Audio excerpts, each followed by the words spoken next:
It's hot out here, it's humid, just finished raining a little bit, but let's get inside and let's get this pork butt ready to go.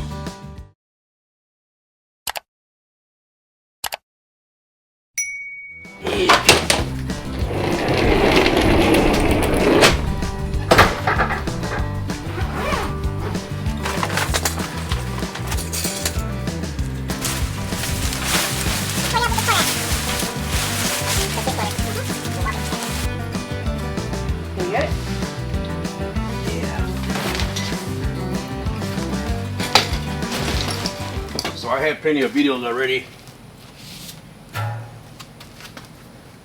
on how to start the barrel the way that I do.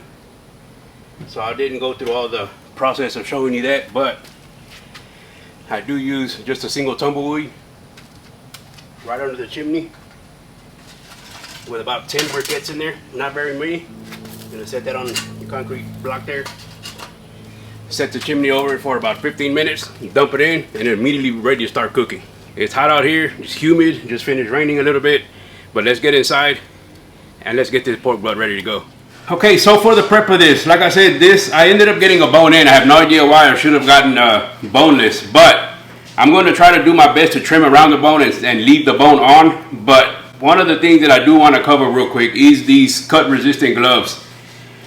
Safety first, y'all. I learned the hard way a couple of times. If you've seen my videos, you've seen what I talk about the one time that I made a pork butt, and I already had it wrapped in the foil paper, and because I was stabbing it with the Thermopin, it made a bunch of holes in the foil paper, obviously. So then once it was done and ready to go, I decided that I was going to use just some regular cotton gloves to grab it and pull it out. Well, when I did that, all the grease that was trapped inside the foil paper came out, burned my middle finger, I think it was, to the point where I had to go to the emergency room. It was pretty bad. Here recently, probably about a month or two ago, I don't remember what I was cooking that day, but I ended up slicing through, again, my middle finger through the fingernail, and quickly learned that you got to practice what you preach. So I have these gloves now. They're supposed to be cut resistant that I can put on, and then I put the latex glove over them, kind of help protect the phalanges a little bit. Don't want any more accidents. Definitely don't need to be going to the emergency room. So with this pork butt, I'm not gonna really trim anything. I'm gonna throw it on there. I'm been watching the show, the Hardcore Carnivore show here lately, and I believe that is where I saw the first time that somebody butterflied a pork butt. So kind of gave me the idea that, hey, why not try it myself on the barrel hanging? So that's what we're gonna do today. I am gonna be cooking 3 videos in one today. Actually, not 3 videos in one. I'm gonna be cooking 3 videos today. The first one being this pork butt hanging in the pit barrel. And at the same time, we stopped at Prasik's out in Brookshire? In Sealy, and they're kind of like a meat market. They kind of all the way around now doing a bunch of different things in there, sell a bunch of different things, I should say. So they have had some pre-made meats in there, or pre-seasoned meats in there, and I ended up picking a pre-seasoned tri-tip, and that's going to be the second cook. So if you're watching this video, make sure you tune in to next week's video, because that's where I'm going to go over that cook. And it's also going to be in the pit barrel. So in some of the videos on this one, you're going to see the tri-tip in there as well.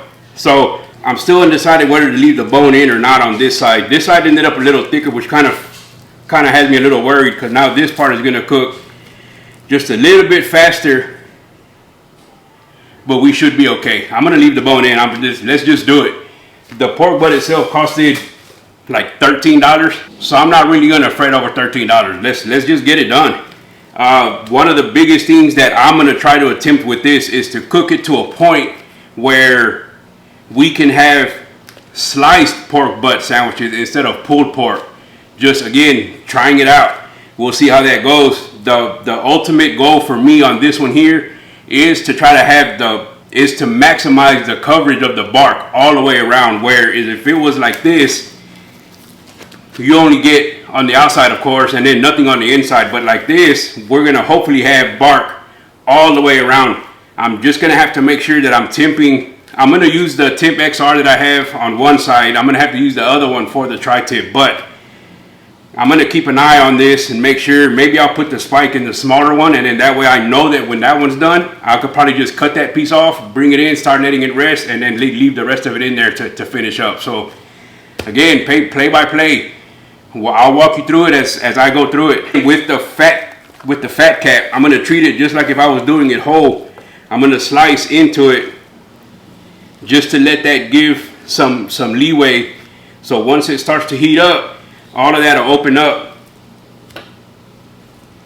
the way it's supposed to, and hopefully we have a good end result. And I didn't need this glove this time, but hey, it's one of those deals where it's better to have it and not need it. Here I'm going straight Texas style. That's pretty much the style that me and my wife like around here. We don't like to get real fancy with it. Every once in a while we'll throw some meat church in there just to kind of give it some oomph. But other than that, salt, number 32 ground pepper, get a good healthy coating of that.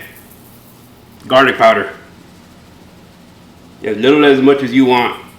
If you're new to my channel, you'll quickly realize, if you continue watching, that I basically just give you how I do it. I'm never going to tell you how I expect for you to do it. Everybody has their own different tastes on how they like things. Me and my wife, salt, pepper, garlic. We can't go wrong with that. Again, we are going to hang this piece of meat. I got some chunks of, I think it's pecan wood in there. That's going to give it a real nice flavor. I know some people say you're supposed to use fruit wood with pork, but I'm not some people. This is Jay's Backyard Cooking. We do things how I like to do things. So this is seasoned up. We're gonna let this sweat out a little bit. I'm gonna go finish getting the pit barrel ready to go, and we'll be right back.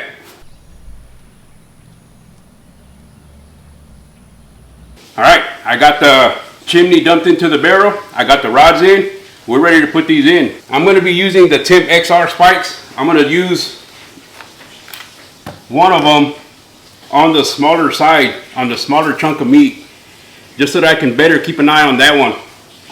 And then once this one is getting close, then I'll just start to stab this one with my pin. And then the other one I'm going to use for the other cook. But with the hooks, I'm just going to find the thickest part of the meat, and I'm going to stick the hook through there. And then on the other side, the same thing. I'm going to stick the hook through just one of the bigger sides, and we're going to hang it in the barrel just like this. This is basically what we got. I'm going to show you just hanging in there. Hanging butterfly pork butt. All right, so we're going pretty good. It's been about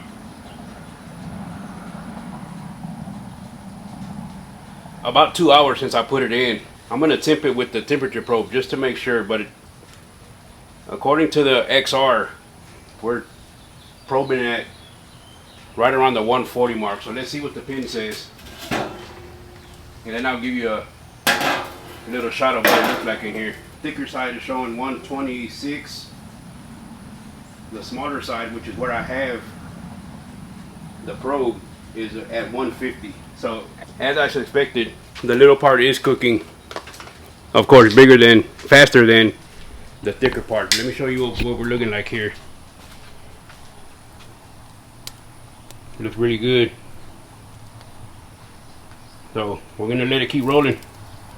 I haven't spritzed at all, probably not going to. All right, so the pork butt has reached 160 internal. So I'm gonna take this experiment just a little bit farther. I had planned to just let it hang the whole way through the cook, but I'm gonna change that up a little bit. I'm gonna go ahead and wrap it in foil paper as normal. I never spritzed it, I never did anything to it. Just kept an eye on the temperature. But I'm gonna take it out and I'm gonna wrap it, but I'm not gonna fold it back up. I'm gonna leave it butterfly.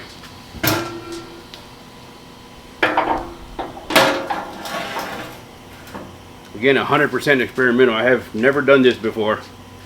So we're gonna just take this out. It's got beautiful color already. I'm gonna set that down. I'm gonna take the hooks out. We don't need the hooks in there no more. We'll take this temperature probe out, and we're gonna leave it to butterfly. And we're gonna wrap it in the foil paper.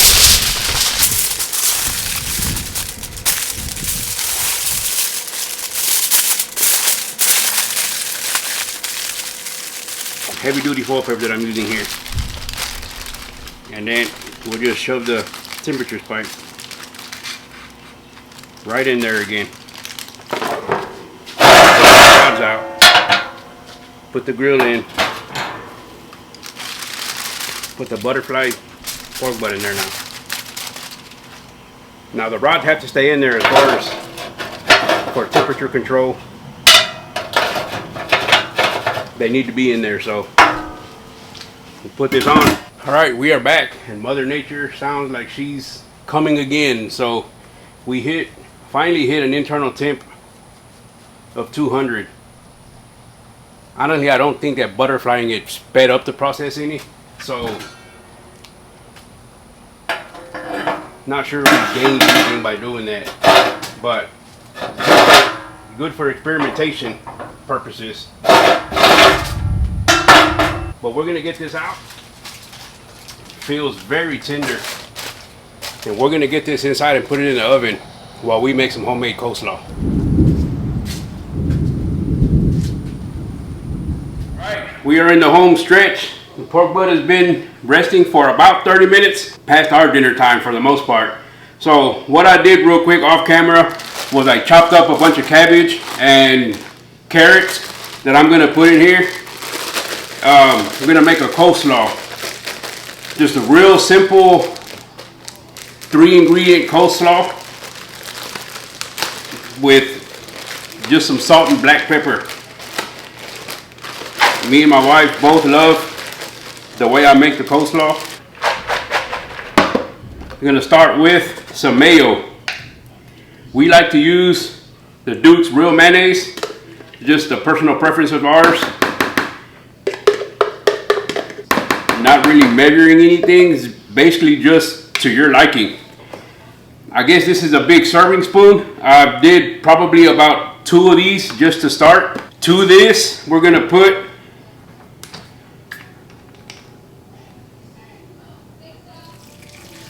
that much ACV, just a quick pour. Salt to taste. And then the number 32 ground black pepper. We'll get this nice and stirred up, and then we'll see what we need to add from there. Just like that. I mean, you can't get any more perfect than this. We'll get a little taste of it. See if it needs anything else. I could go for a little bit more pepper, just enough to not make my wife look at me funny when she bites into it. That is it on that. Pork butt has been resting for about 30 minutes. Time to pull it out and see what it tastes like with the bark all the way around. I'm pretty excited about this one. The first part I'm going to take out is the part that has the bone in it. I want to see what the pull does. Not very good on the pull, but it tears away pretty easily. I'd call that a win. So if you remember, I wasn't going for pulled pork. What I was going for was sliced pork sandwiches. Was sliced pork. And I think we're going to be able to achieve a little bit of both. So this is the smaller part right here. If you look, that's got a hell of a bark all the way around. This is going to be perfect sliced pork. All right, let's get in here and see what these slices. The biting's not very good on this.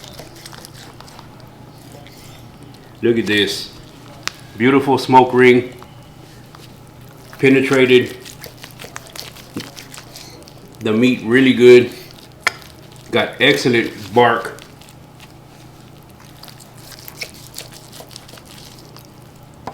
slices, really nice. So we're gonna give this a try. I wouldn't say it's very smoky, it's pretty good smoky. You like it though? Yeah, but I think it's smokier than what you normally do it. Oh, okay. Alright. I don't know what it is. I don't know why. I don't know what the difference is. Maybe it's because I butterflied the pork butt.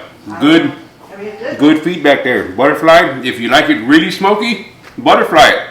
If you don't, leave it whole. That way the inside of it doesn't get as much smoke as everything else did. This side here, I'm probably gonna slice it. This side here, I'm probably gonna pull it. One thing that I will tell you is I'm a firm believer in leaving, if you're not gonna finish the whole thing in one sitting, leaving it whole like this, I think retains more of the moisture. So when you go back and you eat it tomorrow or the next day, you break it up at that point. In my opinion, it holds a lot more of the moisture and it's a more enjoyable dinner at that point. So we're done here. We're freaking to eat dinner, finish watching the FIFA soccer match that's on right now. But if you like what you saw here, please do me a favor and hit that subscribe button. Hit that like button and comment. Anything helps. We'll see you next time.